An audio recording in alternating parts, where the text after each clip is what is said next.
Jom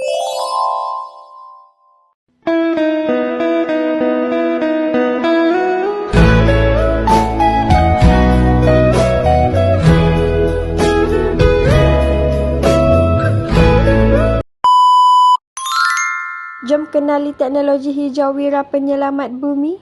Apakah itu teknologi hijau? Teknologi hijau ialah pembangunan dan aplikasi produk, peralatan serta sistem untuk memelihara alam sekitar dan alam semula jadi serta meminimumkan atau mengurangkan kesan negatif daripada aktiviti manusia. 4 dasar utama untuk mengukuhkan sektor tenaga, alam sekitar, ekonomi dan sosial negara melalui teknologi mesra alam. Mengapakah ia penting? Dapat meningkatkan kualiti kesihatan manusia, mengurangkan pengeluaran karbon dan menjimatkan sumber asli. Contoh sektor teknologi hijau. Yang pertama, sektor tenaga. Memfokuskan penggunaan tenaga alternatif yang lebih bersih, bebas karbon serta dapat menggantikan penggunaan bahan api fosil. Seterusnya, sektor bangunan yang menekankan aspek-aspek seperti penelitian kualiti yang baik terhadap alam sekitar dan bangunan, penggunaan bahan binaan hijau, penggunaan tenaga dan air yang cekap, serta pengurusan sisa pepejal dengan baik. Selain itu, sektor pengurusan sisa dan air sisa yang memfokuskan usaha untuk meminimumkan pembuangan sisa dan air sisa ke persekitaran, iaitu dengan mengolah sisa atau air sisa tersebut menjadi baja kompos. Yang terakhir, sektor pengangkutan. Penambahbaikan prasarana pengangkutan yang lebih bersih, tidak menggunakan petrol atau diesel dan juga dapat mengurangkan pelepasan asap. Sektor pengurusan sisa dan air sisa. Kumbahan, sisa kimia serta sampah sarap yang dibuang ke sungai dan laut telah mengganggu ekosistem sungai dan lautan serta kawasan berhampiran. Penjanaan, pengurusan dan penguraian sisa pepejal menyumbang kepada peningkatan gas rumah hijau. Hal ini menyebabkan berlaku perubahan iklim dunia. Sisa makanan yang telah dilupuskan dengan baik menyebabkan pencemaran alam sekitar. Kira-kira 268 juta tan kertas dihasilkan setahun. Bagi menghasilkan 1 tan kertas sahaja, kita memerlukan 2 hingga 4 tan batang kayu. Aplikasi teknologi hijau dalam menangani isu sosio-saintifik sektor pengurusan sisa dan air sisa. Pencegahan dan pengurangan. Pengguna dinasihatkan supaya menyediakan makanan untuk isi rumah mengikut keperluan supaya mengelakkan pembaziran. Rawatan dan pemprosesan. Proses biologi. Proses rawatan biologi ke atas sisa pepejal membolehkan sisa-sisa tersebut diubah kepada bahan organik yang bermanfaat.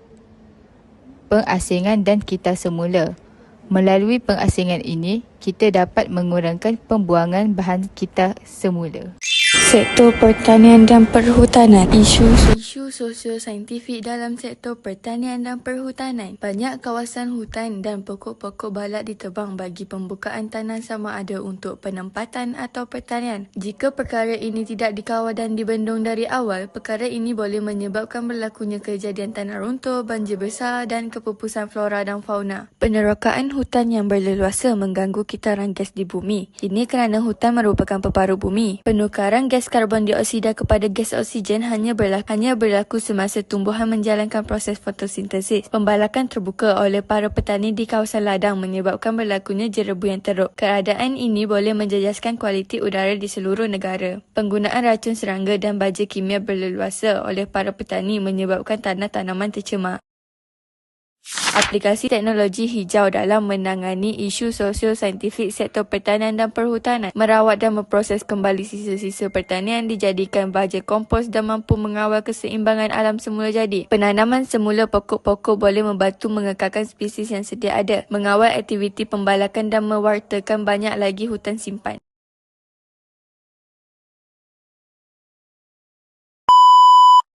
Sektor pengangkutan merupakan salah satu faktor utama yang menyumbang kepada pencemaran udara. Kebanyakan kenderaan menggunakan petrol dan diesel yang diperoleh daripada petroleum. Petroleum ialah sumber tenaga tidak boleh baru dan akan habis digunakan pada masa hadapan. Asap kenderaan mengandungi gas berbahaya seperti karbon dioksida dan karbon monoksida. Gas-gas ini boleh menyebabkan kesan-kesan rumah hijau, pencemaran udara, perubahan iklim dan hujan asid. Aplikasi teknologi hijau dalam menangani isu sosio-saintifik sektor pengangkutan. Pengangkutan hijau. Pengangkutan hijau ialah sebarang bentuk pengangkutan mesra alam yang membebas gas rumah hijau pada kadar yang amat minimum atau tidak membebaskan gas rumah hijau seperti kenderaan yang menggunakan sumber tenaga boleh baru. Antara bentuk pengangkutan hijau ialah berjalan kaki, berbasikal dan menggunakan kenderaan hijau. Penciptaan kenderaan gas asli. Kenderaan gas asli menggunakan sama ada gas asli cecair atau gas asli mampat. Kini, kenderaan yang menggunakan petrol boleh diubah untuk penggunaan LNG atau CNG. Penggunaan bahan api bayu sebagai pengganti petroleum. Bahan api bayu telah mula digunakan di Malaysia. Bahan api bayu ini merupakan sumber alternatif yang merujuk kepada metil ester, asid lemak yang dihasilkan daripada minyak sayuran serta lemak haiwan. Ternyata, sumber tenaga ini merupakan sumber boleh baru dan lebih mesra alam. Bagi mengatasi masalah ini, teknologi hijau diperkenalkan dalam sektor pengangkutan. Contohnya ialah penggunaan kenderaan gas asli, bahan api bayu dan bas elektrik yang lebih mesra alam. Teknologi hijau dalam kehidupan. Jejak kaki karbon ialah jumlah gas rumah hijau, iaitu karbon dioksida yang dibebaskan daripada aktiviti-aktiviti manusia seperti asap kenderaan, kita semula, pembakaran terbuka dan pembakaran bahan api fosil. Kita perlulah mengaplikasikan teknologi hijau dalam kehidupan. Penggunaan teknologi ini dapat menjimatkan sumber semula jadi, meningkatkan kualiti hidup masyarakat. Oleh itu, semua pihak perlulah bekerjasama untuk menggalakkan penggunaan teknologi hijau demi kesejahteraan generasi akan datang.